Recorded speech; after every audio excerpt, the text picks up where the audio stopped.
এই ঘটনা ঘটে ভিক্ষা না দিয়া ফকিরে এই যেমন সামান্য বাড়িতে হচ্ছে নারায়ণ পুজো। মানে চলো চলো ধরি গিয়ে তাহার চরণে আমার হাজবেন্ড পুজো করছে। ফিরাইল তরি পুনঃ সেই ঘাটে যায় অতীতরা অপরাধ ক্ষমা প্রভু এর বেদয়া নরতম মেরি দেহ স্মরণের ছায়া ফকির হাসিয়া ফকির বলে নয় গিয়ে চলো করায় বেকারি আমি পদে কেন ধরো কাঁদিতে কাঁদিতে তবে বলে দুইজন কুকর্ম করেছি করো ক্ষমা করো নারায়ণ মানিয়া শ্রেণী ভুল হয়েছে আমার অপরাধ হয়েছে পরেতে তোমার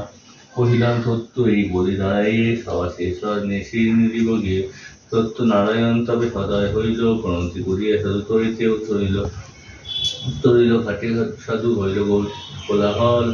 সাধু গৃহিণী সুতা শুনি কৌতূহল অঙ্ক দ্রব্যাদিহত ঘরেতে লইয়া শ্রীনি হইল সাধু পুলকে মজিয়া প্রসাদ হইল সবে দুই দুই পানি লইতে মাটিতে ফেলে সাধু নন্দিনী দেখি দত্তদেব তবে কথিত হইল